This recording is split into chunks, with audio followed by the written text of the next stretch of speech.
This is what we use in the operating room. And it follows a circuit, just as shown in the diagram. Okay, malinaw po? So, first principle po, I want you to differentiate those three. It's very important. Doc, nasanay na po kami, coterie po tawag namin lahat. Mahirap po kahit kami pong mga pero sinasanay ko na rin po kahit sa hospital namin. Paabot nga yung monopolar, paabot yung pen. Ayan, ganyan po. So again, so what do you call this device? Ano po? Coterie? Coterie machine, di ba? Oh, yan. So this is not coterie machine. Again. So it's an ESU or electrosurgical unit. And it utilizes radio frequency. Sa mga nagpapa-RF po dyan, same principle. The difference is the wattage, the voltage, and how it is being applied on. Okay? So, again, summary, coterie uses electricity to heat up the metal plate to cause changes to the superficial area or the tissues being applied on. Compare that to your electrosurgery, wherein there is radio frequency energy that travels from the machine to the electron plate or to the yung tip, then goes to the tissue, then causes intracellular changes na nag-heat up yung mga cells, nagbabanggaan sila, nagkukulitan. So parang ganito siya. Another diagram. Ayan. So again, electromagnetic or radio frequency, kinetic siya, hindi siya maggaganong-ganon siya, and causing thermal energy, change in polarization ng cells, and eventually init siya. So that is the difference between electrosurgery, electrocoterie, and coterie. I hope yung isang part na yan lang matutunan nyo sa akin, okay na ako. Kasi we have to change the nomenclatures that we use in the operating room. Especially if you're planning to go out or talking to other dignified or whatever na tao na nakakaintindi, it's better for us to learn these simple terminologies and use properly. Okay? So another challenge sa ating mga nurses. So why don't patients get electrocuted during surgery? Naisip nyo ba yon? Di ba kahit pasu-pasuin nyo ng ganun yung kamay natin, di naman tayo nakukuryente? Okay? Pa natin let me challenge you a bit more. The electricity that flows into our household appliances are the same in what we use in electrosurgery. So what do you think would happen if you put your finger into an electrical outlet? I'm sure most of us will answer, makukuryente, electrocuted, right? Household appliances, makukuryente tayo. So bakit nga hindi tayo nakukuryente dun sa electrosurgery? Naisip niyo ba? Okay, it's because of the principle of Faradic effect.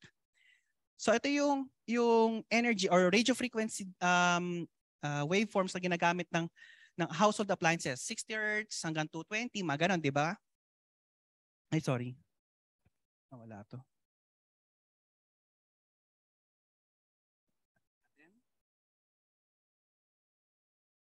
Okay. Ulitin ko lang po, So, 60 Hz, yung ginagamit po ng ating household appliances. But for electrosurgery, hindi po kita dun sa, dahil natatakpan, it utilizes 200 kilohertz up to 3.3 megahertz. During our nursing days, we are discussed regarding sa physiology ng muscles na may depolarization. Tama ho ba? Kung naalala. So, yun po, may certain energy or waveform lang yon na matitrigger yon. So, yun po, 100 kilohertz muscle and nerve stimulation ceases. So, pag lumagpas po doon, hindi na napapansin ng nerves natin na meron dumadaloy na energy or na electricity. That is why it is we don't have this electrocuted episodes when we are being applied, when electrocoterie or electrosurgery is being applied on. And it is called Faradic effect. Sa OR po, dun sa coterie machine natin or sa ESU machine natin, there are two types, di ba, nasabi? Yung monopolar and bipolar. So what is the basic difference of the two? Is the circuit they follow.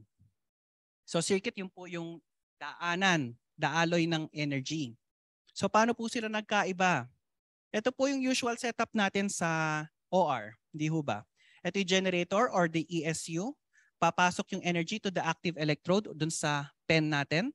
Then yung sa pen, tandaan nyo po monopolar to, mono. Yung monopolar po, dadaan po sa pasyente yung energy. Sabi ko sa inyo, dadaan yan. Then, kukunin lang po ng dispersive electrode yung energy, pabalik po sa machine. Para sabihin na, okay lang, go, fire. Dati po kasi walang ganon, ground pad ang ginagamit. No? Okay, so that's one. Compare that to bipolar po. Bipolar uses this tip. Between those two jaws, dun lang po naglalaro yung active sa kay return electrode. Kaya po concentrated lang siya dun sa area. Ano po application sa atin nito?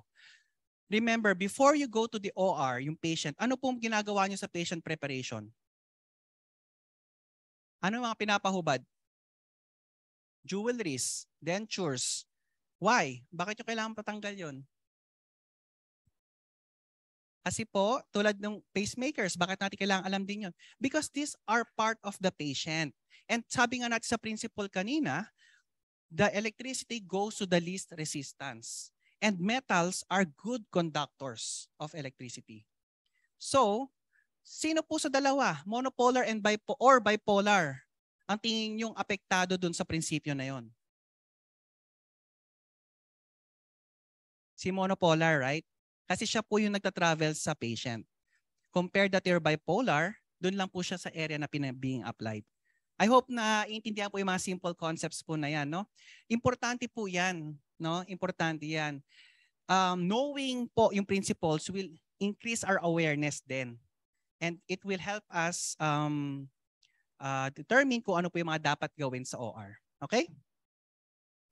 After knowing the basic principles, now we talk about how we can manipulate electrosurgical current to produce our desired tissue effect. And these are different factors that can contribute to the tissue effects of electrosurgery.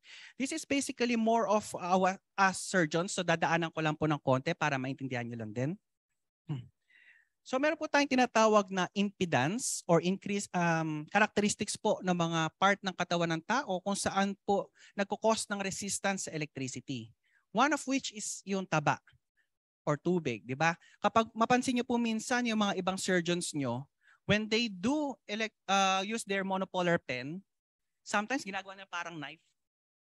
Nakikita niyo, di ba? Yung parang binabaon sa sa queue, no? So this is not actually the proper way of handling the pen. But kaya po siya hindi nagka-cut basta-basta is because of the natural resistance of the body.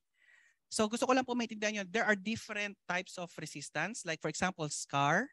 Sa amin po, importante yon sa when doing surgery or adhesiolysis. Kaya sabi nila, gunting lang daw. But we can use electrosurgery, but in minimal amounts lang. So para po may application lang po. And basic concept din po, tissue effects, nangyayari po ang coagulation at 50 to 80 degrees Celsius. But mind you, nagiging itim yung sinusunog natin, di ba po, pag ginagamitan ng ESU pen. So that is more than desiccation and vaporization actually. This one, coagulation, ito yung para lang po tumigil yung pagdudugo. Desiccation and vaporization, yan po yung para mahiwa yung skin or kung ano man yung dapat. But yung umaabot ka ng more than 200, 300, that is eschar formation. Yun yung black. Again, resistance po yun. Kaya po, importante rin na tinatanggal yung nasa 10, yung nabubuong mga charcoal or eschar na tinatawag natin. Because this can cause impedance dun sa electricity flow or the energy flow.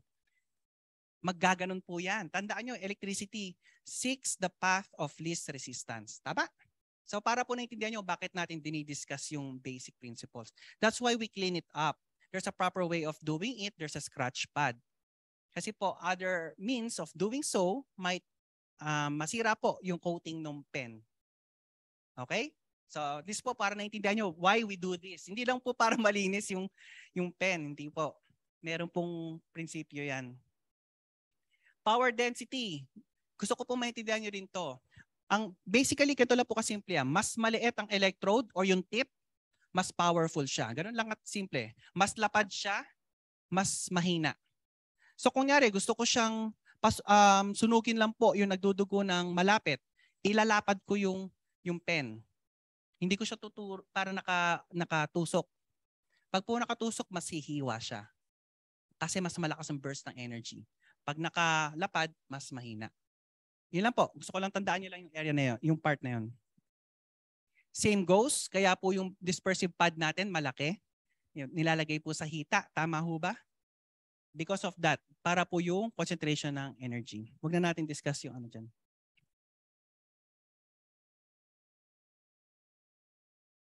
Ay, umandar. Ito po.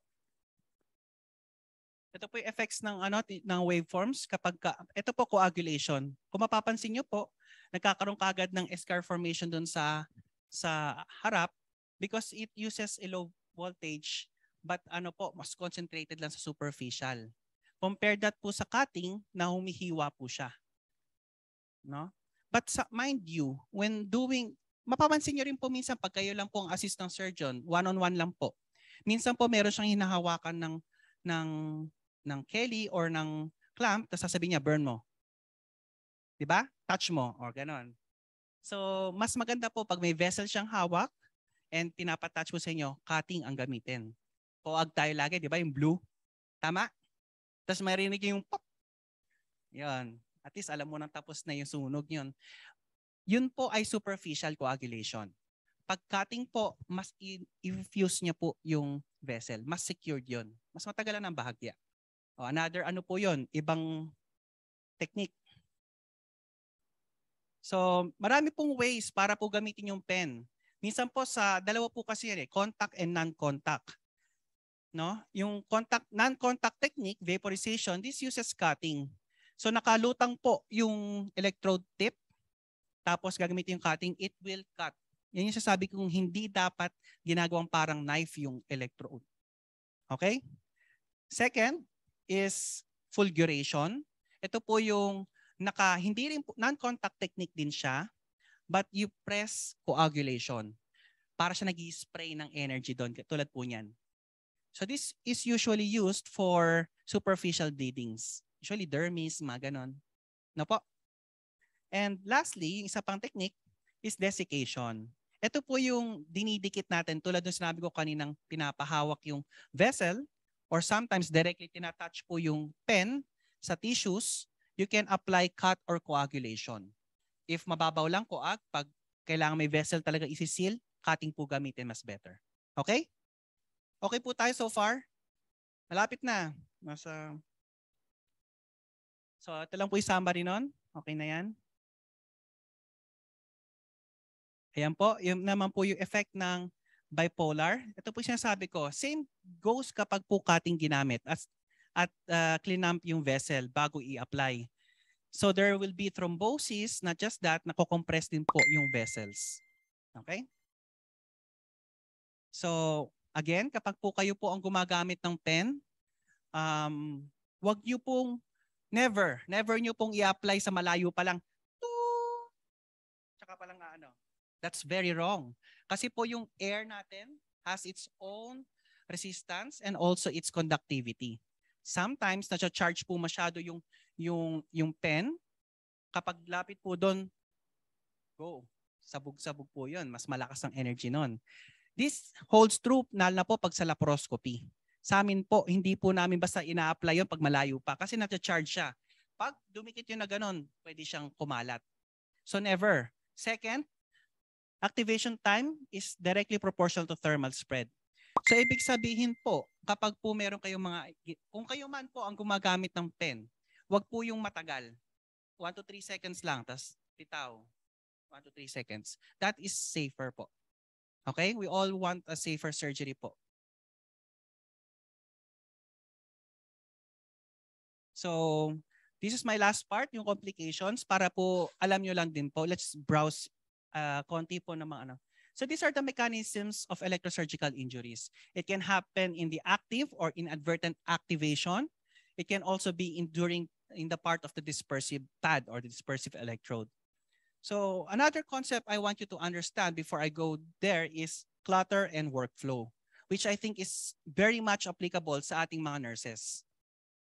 So how many times are you asked intraoperatively to fix the OR lights, ESU cords, pedals, or pads, or even hot water? Marami. Hindi ho ba? So kasama po yan sa ating mga pinaplano. Pag po planado po ang ating workplace or yung workflow, yung mga inadvertent injuries na pe-prevent po. So this clip shows that the ESU pedals were only placed after the surgeon began and used his monopolar device. This again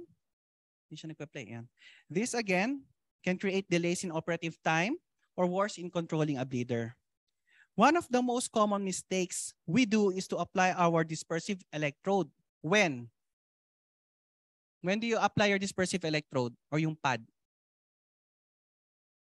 Ideally, kailan po dapat? Before or after prep? Before. Pero ano po madalas nangyayari? After, di ba? Minsan nga, nagsisimula na.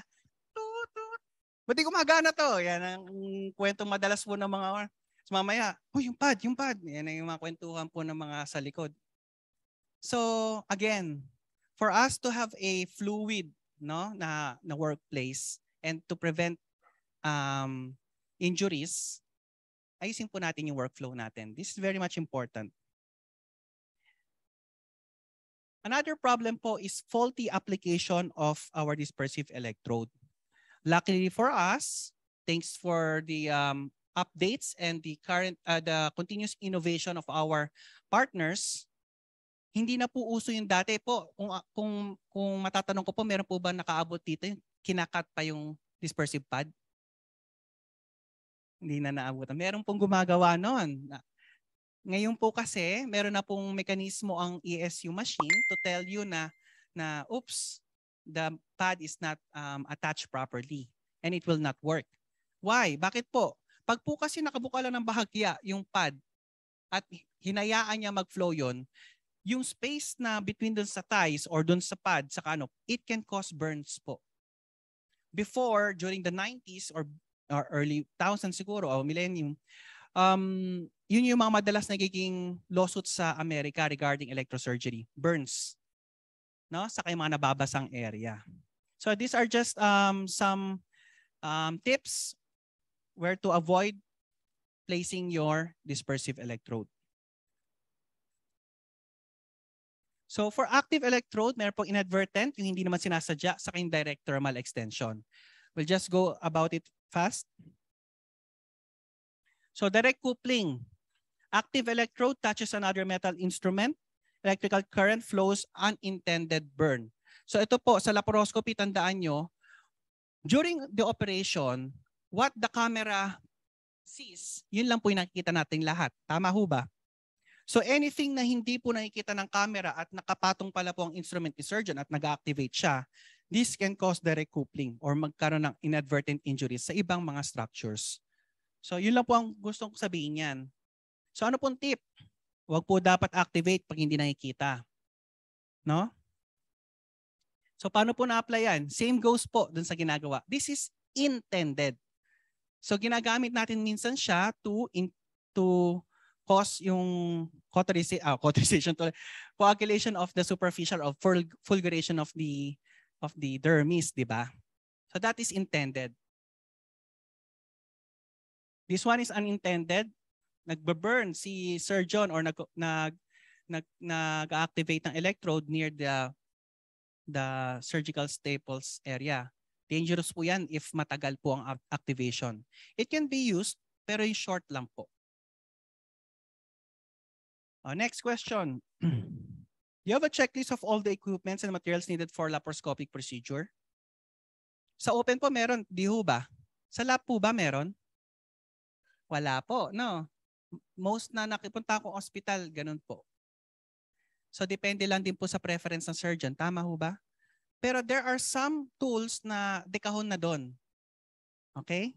So one of the important responsibility in MIS is checking the equipments before use. Not just the checklist of what to use, but to inspect the instrument itself. Why? Ba't po importante yun? It goes, doon pumupunta yung next nating problema is current diversion due to installation failure. Basically, ang gusto lang po sabihin yan, kung may sira po yung shaft or yung instrument natin, no, nagkakaroon ng stray energy, lumalabas po doon. Okay? Yun lang po yan. So to give you an example, ito po.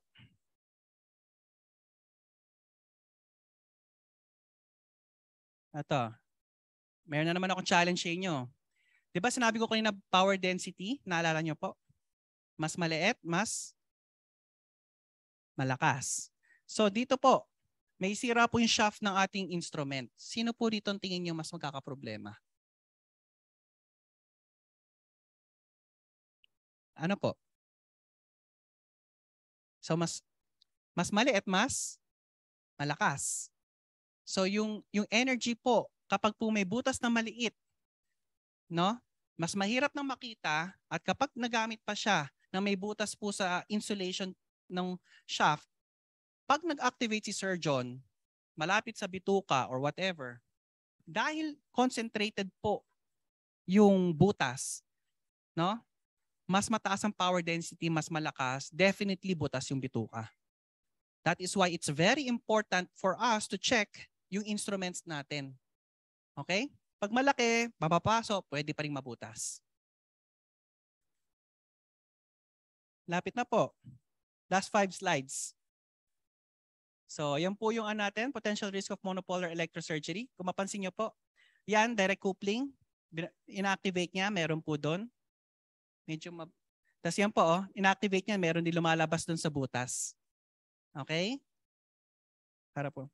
Next is capacitive coupling. It occurs when two conductors are separated by an insulator. It discharges current into the other surrounding conducting materials like the tissue trocars and etc., causing unintended burns. Ano po ibig sabihin yan? Nasaan ba yung diagram natin? Mas madali. Ito, mga favorite team po natin, mga nurses, saka mga nagpiprepare po. Ano po itong... Ay, hindi nakita.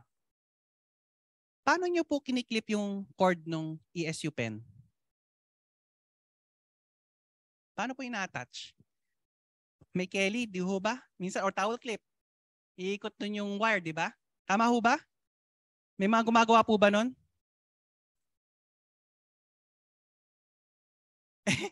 Yes po, guilty rin po ang mga surgeon, no? Kasi po yun din po yung nakikita namin sa mga seniors namin before. No? You towel clip the cord, then iniikot pang ganun, tsaka ilalawit pang ganun. Tama ho ba? But at this one, look, ganito rin po yung concept nun eh. Nakaikot siya sa metal object. Tapos nakita nyo, meron din pong stray energy. Look, ito po, wala pong sira tong tip, pero meron pa rin siyang tumatagas na energy. Same goes po doon. Yung cord po, nakaikot lang doon sa lamp, iilaw po yon, no? These are stray energies.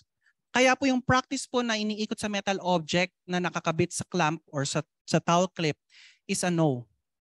Kasi po, pag po na-charge yung towel clip at malapit dun sa patient, again, injury. Tama?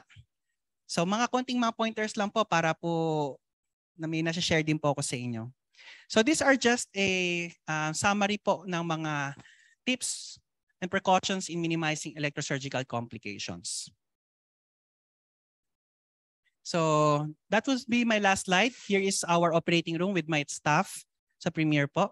We had our mission. And maraming salamat po sa inyong lahat.